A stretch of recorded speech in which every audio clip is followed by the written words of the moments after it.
What are the differences in the way men and women date? That's the question for my guest today, Dr. Herb Goldberg. He's author of What Men Still Don't Know About Women, Relationships, and Love. And Gina Cloud is here, author of the upcoming book, Goddess and the Girl. And later, Rocky Fino, author of We'll Cook for Sex, will be joining us. First, Dr. Goldberg and Gina Cloud. Pleasure to have you here today, Dr. Goldberg. Thanks, Gregory. Gina. Good to meet you, Greg.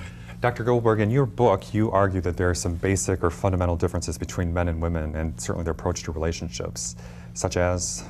Well, profound difference. You know, I actually, in my book, I really point out, contrary to what a lot of people would like to believe, that men and women, I think, live in different worlds in terms of how they experience the world. But in dating is a good example, because I talk a lot in my book about what I call the actor-reactor dynamic. Mm-hmm. That's a very big difference. Almost all relationships between men and women are initiated by men. So they're the actors. The women are the reactors reacting to the guy. It's usually the guy, with some exceptions occasionally, but usually it's the guy who initiates the first conversation, whether it's at a party or I guess now maybe on the internet. I don't know too much about internet. Who sends the first email these days? I don't know. Right, and then once that gets going, it's usually the guy who asks for the phone number, usually the guy who calls for the first date, usually the guy who drives the car, usually the guy who decides on the restaurant, usually the guy who pays the check. And what do you do after it? So, and the woman is all reacting. Now, that's really important, because I'm a psychologist. So as a psychologist, I live in the underworld. I don't live in the world that other people live in. I look at the dynamics, what's going on underneath, because the dynamics are going to create the feelings. So what's going on underneath? Because you say that there are, even above and beyond, you know, who makes the first move, once the moves are being made, there's a difference even. Very good question, because, you know, originally I got into writing this book because, you know, when feminism started many years ago, it was really all about a lot of anger that women had. And a lot of that anger came from being feeling controlled and feeling diminished. So a lot of women felt that men controlled them, that they didn't have a self with the man.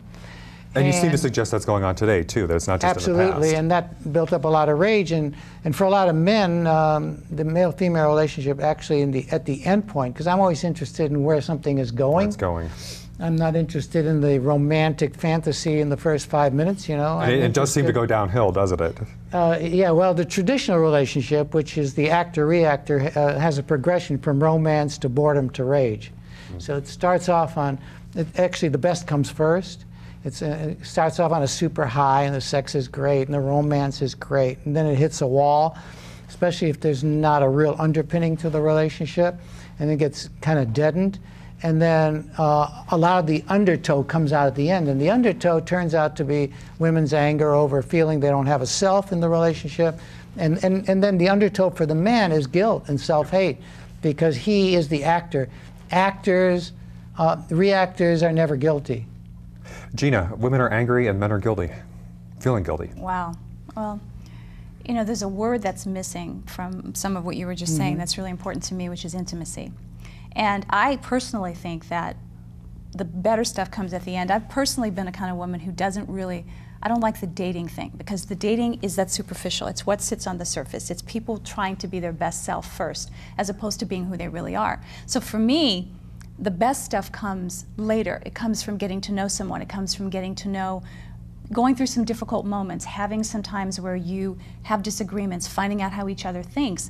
Even the physical aspect of it, the sexual intimacy, to me is better later, as opposed to the superficiality of the initial. So you see things getting better. I mean, he definitely sees a definite decline in most relationships. I think Gina's talking about a different kind of, are we talking about dating here, or are we, it sounds like Gina's talking about a loving relationship that's been going on for a long time, in which case I agree with her. Are you talking about all relationships or good relationships? I'm talking about relationships in general, and I'm talking about, you know, the way that men and women approach, my philosophy, you know, in my work, which woman, a new definition, you mentioned feminism, and one of the reasons I've chosen to redefine woman is because I really felt that feminism brought, it took an element where it made women feel that we had to behave like men in order to be accepted and respected, that we had to emulate male behavior, and it took the beauty and the essence of what really woman is about, and the softness out of woman. I'm not talking about Barbie dolls. I'm not talking about the doormat version of what, you know, our mothers may have experienced, but the beauty and the openness of woman. Because I think a lot of women are emulating men. I say in LA, you know, living here, to me, I walk around and I feel like a lot of women are men in drag, because there's such an aggressive behavior, there's a demeanor that women are becoming like men, and I think it confuses men. So when it comes to the dating world, Sometimes I feel like guys are looking for buddies because women aren't really in that, for me, that wild, open, magical, authentically empowered nectar as I've redefined women. We're not living in that space. You also say that feminism, well, that women are looking to have the advantages that the guys have, but yet that they... Sort of the best of both worlds. Best of both worlds. Right, right. I think that what we're really trying to get away from in relationships, and talking about what Gina's talking about, is the blaming and the guilt, you know, as to who's the good guy and who's the bad guy. So being in a real intimate relationship means being with somebody where you can resolve conflict without the guilt and without the blaming, where each person is able to look at themselves and able to see what they bring to the table and how they've participated in creating whatever the problem is, where they look at themselves first rather than point the finger at the other person. And it takes a long time to get there. You need two really healthy, self-aware people to do that. Which apparently are few and far between. Especially in the fantasy game, in the romance game, women have a long history of feeling victimized by men. Now, hopefully, with Gina's work with the goddess kind of thing, and we can certainly try to move beyond that. But I think in most cases, when a relationship ends, it's usually the guy that's the heavy. It's almost always the guy who screwed up somehow. He cheated. He was too self-centered. He was too controlling. He was too cold. He was a workaholic. The woman was the love connection. She was the intimacy connection. He couldn't get it. He couldn't appreciate it. And after a while, she just left him. Now, I think that, in my book, I really go into the underpinnings of that because I think it's a very distorted picture. And I think a lot of what women talk about as intimacy isn't really intimacy at all. To me, intimacy is not just closeness. To me, intimacy is relating to the reality of the other person and still liking them for that. So in most cases, I think a lot of men in relationships hide themselves because they learn early on that if they tell the truth about a lot of where they're coming from, even something simple, it's like saying to a woman, you know, I'm feeling bored with you, or I'm not getting any impact. I remember I was once involved in a relationship, just very briefly, where I made that fatal mistake of, and because I was dating a woman who was a psychologist, I thought it was going to be okay, where I just happened to mention that I had found the evening boring. Don't tell them you're bored. That doesn't sound good for a date. Yeah, and I just saw her just turn white, you know, and that was it. Gina? That was the end. Wow, a lot. For one thing, I really don't believe in putting men and women in boxes. I'm really against the concept that because you're in a male body, you behave a certain way, because I'm in a female body, I behave a certain way. I think that people are people, and I think that men, unfortunately, this is something I've been saying recently, men are really socialized and are in a box as much as women are. Most men don't perceive they're in a box. Women have a reality understanding that we're in a box. We know what we've had to deal with historically and sociologically, but I think men don't realize that they're in a box. Also and the box for me, when I look at men in the world, is a disconnect from the heart. You guys are socialized in many ways. You know, you're supposed to go out there and get laid as much as you can. Men don't have feelings. You guys corner the market on the emotion of anger. We get all the rest of them. So therefore, women who don't get, we don't get to express our anger, we end up turning it inward, and it turns into a lot of other repressed things. Men don't get to express the love and connection in a certain way that women do. So to me, taking the box element out of it is really important, and that we relate to each other. I think it's fine that you said you were bored. That was the truth. And then you find out how that person deals with you. How do you take the box element out? By we just stop looking at one another and going, well, you're a man, therefore you behave For example, this way. if you take the typical single scene, and I know a lot of guys who've tried this experiment, they try to break this actor-reactor dynamic where, you know, the guy always has to sort of take the lead, and the guy has to take the hit when things go bad. If the movie's bad, the restaurant's bad, he doesn't have any money. So a lot of guys have tried to break that dynamic. They'll go into a singles bar, the days when there were singles bars, I don't know if there still are, or whatever, and they'll just kind of sit there and wait for a woman to come over to them and initiate the first conversation. Or to ask. It doesn't happen. It doesn't happen. It does. There are plenty of aggressive women out there, particularly younger women in their 20s. I mean, there's many articles I've been reading lately about particularly the 20-something women that are extremely, they're emulating male promiscuity to such a degree that it's becoming completely like male behavior. Sleeping around as much as, guys are known to do and everything. So it does happen. It happens quite a bit. Well, if it's starting to happen on a regular basis, I think that's great, because I haven't seen too much of it, and I don't know too many guys. I teach don't think it's great, though. I taught at Cal State LA for many, many years, and periodically I'd ask my class, I'd ask the guys, you know, how you know, it's a big multi-ethnic school, and I would ask the guys, how many of you in the cafeteria or where you say, have ever had a woman come over to you and sit down and start a conversation with you, or reach out to initiate? You know, usually there's one hot guy in the class. And yeah, you know, he raises his hand. Yeah, oh yeah, I get tons of women. But 99% of the guys, they've never had that kind of experience. They've never had a woman actually come over to them in a normal setting. And I'm not talking about in some kind of trendy Beverly Hills hottie bar. I'm talking about in a regular thing like a university cafeteria, for example, where you have bright people, educated people. 99% of the guys never had a woman come over and initiate a conversation or ask them for a phone number or call them up for a date. Thank you both. We'll be right back.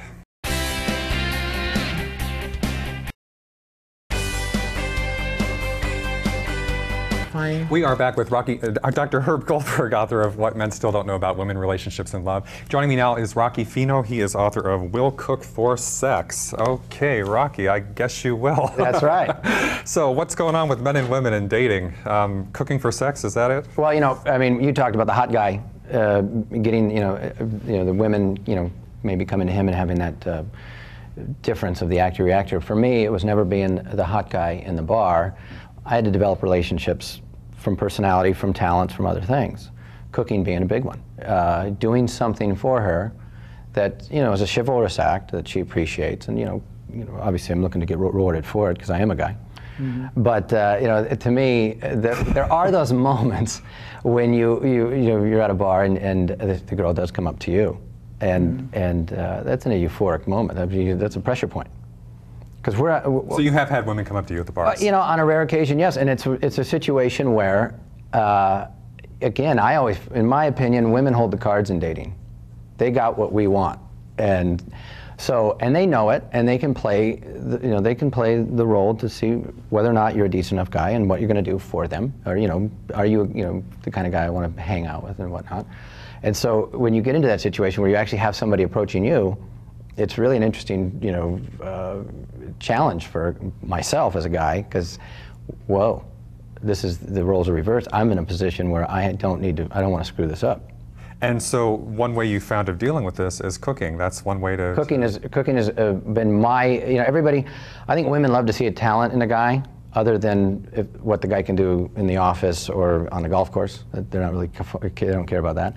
But they do like to see guys that have a talent that that he can be proud of, they can be proud of. For me, it was cooking, artistry and stuff like that for others. But cooking to me is something that I've always found that has been appreciative. It's a chivalrous act. I like eating, which is a nice play for it goes well both ways that way. But and it's something that everybody can relate to. Well, I think Rocky is hitting on something really important, which is that women really relate to food generally. Relate to food. What about the chivalry thing, though? Because one chance you're going to have for a woman to kind of actually initiate a conversation, like when I used to have an office in Westwood, is if you're walking around the street carrying some kind of food that you're eating that's really delicious. You might get some female attention for that. So I haven't even gone to that route. I never thought about that. Just walking with a nice decadent chocolate pastry, that would work, wouldn't it? Just. I don't know if I would take food from strangers. What if you brought pastries to the bar, though? That would create the actor-reactor difference. But I like what Rocky's saying. I like the idea of anything that breaks the deadly dating thing of restaurant, movie, try to make out type of dating thing. So you think he's onto something here? Anything where you have a real interaction, where you have an opportunity for two people to really participate in something. Both participate and do something active rather than just being a consumer. I think is really terrific. Whether it's a first date or whether you've been with your wife for 20 years, communication's a hard play during an evening if it's a date, and so. Cooking to me is a neat way of breaking that communication ice. You have something to talk about. You have something to experience together. It takes the conversation places, And if it's good. And if it's good. Yeah, that's even the frosting on the cake. Both parties win. But he talks some about chivalry and being the knight in shining armor in a way in the kitchen. What do you think about that? Because you talk about the guys who, let's say, set themselves up by being too nice or being that knight in shining armor. Then one day she finds out you're really not. Oh, right. I'm not crazy about imaging oneself generally. I think projecting an image that's designed to please the opposite sex, I'm not crazy about that, because I think sooner or later the real you is going to come out, and if the real you is different, they're not going to. But the secret of dating really, is really to be aware of the other person's agenda. Everybody has an agenda. He has an agenda. Everybody it's has right an here, agenda. people. That's right. And We'll cook for something. And it's real important not to personalize. A lot of times people feel rejected because certain people, maybe I'm not good looking enough. I was working on a book called 100 Insights for Men. One of the insights is when a woman wants you, you can do no wrong. And when she doesn't want you, you can do no right. So all of a sudden, one day the food isn't going to start tasting as good. In other words, one day the food's going to be awful. If you're in her zone, meaning she sees in you the possibility of fulfilling some need of hers that's really important, some agenda, you can do almost anything, and it'll be okay. So this and could if be you don't, you can look what happened to that girl? like the best-looking guy in the world, and you can be the smoothest, greatest, whatever, and or best cook. You'll be invisible. What happened to that girl? Which one? That one girl that you could do no wrong with. I'm just really, did she get away? The one you can do no wrong with is the one who believes that she can get her needs met through you. That may be marriage, that may be pregnancy, that may be just a committed relationship, that may be to be taken care of. I have a piece in this book, in fact, What Men Still Don't Know, which is about sex, and really it's the title of that piece is When Men Are Thinking About Sex, Women Are Thinking About Rescue. And you really need to know where the other person is coming from to have a satisfying dating experience, and also to not personalize the other person's response. If you're not going to fulfill that other person's agenda, it doesn't matter how fabulous you are. It doesn't matter how bright and funny and this and that.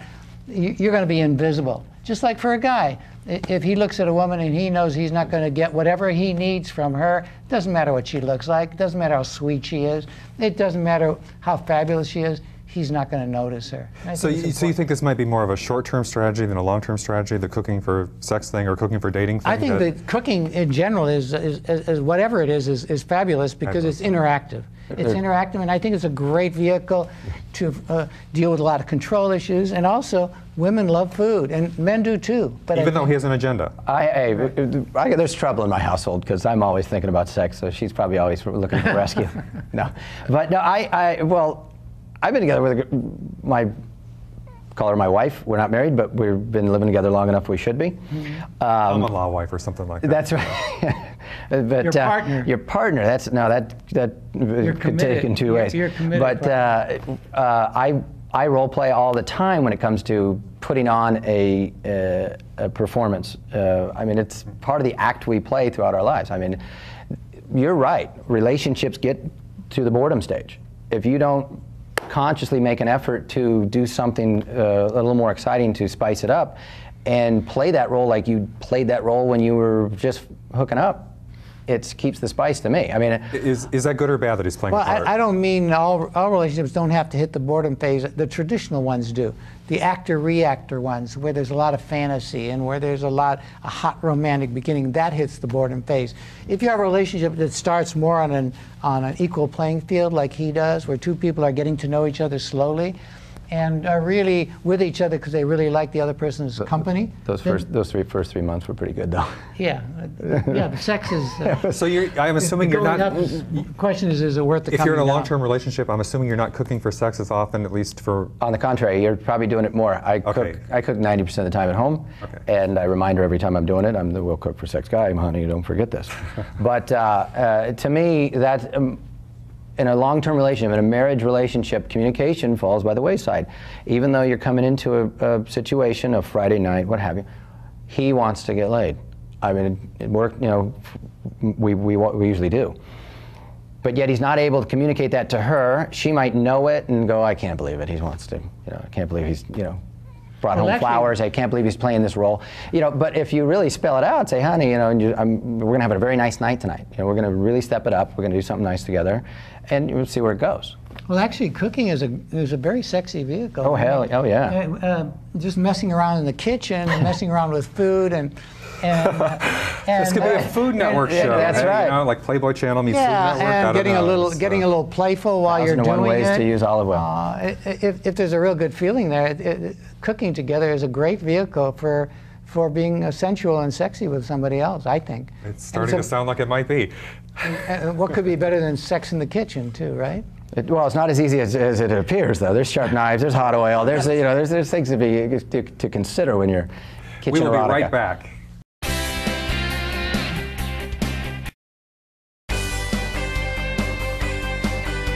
We are back with Gina Cloud, author of The Goddess in the Girl, and also with Rocky Fino, author of We'll Cook for Sex. One thing that I hear a lot from these books is that all men think about is sex and women don't care about sex. Okay, you guys just gave me such good fodder, I have to tell Boy, you. I hope not. Number one, listening to all of this, it's the whole idea that this is the idea of men being in the box again. You guys sit here, it's like listening to you guys talk about sports, listening to you talk about, how much sex can you get. And it's interesting to me because for the notion that men have all the power in the world, you give away an awful lot of your power to women in thinking that you have to manipulate and create scenarios in order to, quote, get what you want, rather than just being real with women. But in my opinion, women hold all the cards in the role of the dating game. But you're selling yourself short. I'm just living reality here. I mean, I'm just living reality. I mean, in my opinion, you know, any woman can, if she decides that, hey, tonight's the night for me, it's a done deal for her. But if you make it not the same for a guy. I mean, a guy has to, you know, we got to work harder for that. I don't think you do, and this is part of the. This is what the socialization. I have to work hard for that. Okay, maybe you have to, Rocky. Maybe you have. I have to go to the levels of cooking, cleaning, serving good wine. Well, good wine is good. That's right. But it's the socialization. It's like you guys grow up thinking you have to do these things. You believe you have to do them, so you do them. But I don't really think. You're selling yourself short. You're selling yourself short on the idea that you are somebody interesting enough in yourself. I would cash in on that ticket without the meal and everything if the opportunity arises, not without a doubt. Without cooking. And I would recommend it to anybody. Do you think, though, that strike it's true while that the iron's men hot. are completely focused on sex and that women are less concerned about sex in I general don't think than that's men? true in either direction. I think that women think about sex just as much as men do. I think that men think about love and relationship as much as... I don't think my perspective is that men and women are not that different. We're biologically different, we're driven differently, we're socialized to behave a certain way differently, but we all want to love and be loved and trust and have friendship with you, because that's the deepest stuff. You can have one-night stands and you can have, you know... Oh, I agree really with you. connected. I agree with you. I mean, I'm not saying women don't want to have sex as much as men. I honestly believe they do, and boy, I hope so. But They'll be cooking a lot more. But you know, I always look at it from a standpoint of, but women do too. But they want to. There's the element of the mood. Women enjoy the idea of the mood, the setting of the mood for the event to happen. And it takes a little more work to establish the mood for her. Guys are more bottom line? Guys, we can have 100 things on our mind when we walk in the door. If she gives us the impression that tonight's the night, 99 other things are gone out of our mind instantly. But mood's different for different people, too. Well, yeah, and guys and girls have different elements of a mood. Exactly, you know, and... I mean, there's intimacy and romance on, you know, for both levels. Yeah. And there's also that idea of let's just, you know, let's roll the cushions off the couch and go, you know. So, I mean, maybe guys probably think that more than women. I don't know. Maybe I do. But again, you think it's more cultural or, I don't know, learned behavior or something, that it's not really... I'm somebody that I have a lot of guy friends. And, you know, I have a lot of behaviors that a lot of people would interpret as behaving or thinking more like a guy. So I really don't see, I feel that it's very socialized. I think that, you know, I'm very strong, I'm very, very independent, I speak my mind. Those are male qualities. Women generally are not, you know, supposed to do that. But I think a lot of it is socialized. And I think that as I move through the world and I experience men and women in my world, I think that we are all really looking for the same thing. We all want the same thing. And I think intimacy, love. Love. And for men, the disconnect from the heart, which you guys are socialized to experience, I think you guys, in many ways, are more emotional than women are. When you let yourself surrender that space, I think I wouldn't doubt it. going That's the last on word. I wouldn't doubt that. Thank you very much, Gina You're probably Cloud. I right, appreciate it, Rocky Fino. Thank you very much for being here today. Gina's book is The Goddess in the Girl. Rocky's book is We'll Cook for Sex. And Dr. Goldberg's book is What Men Still Don't Know. Thanks, everybody, for watching. We'll see you next time.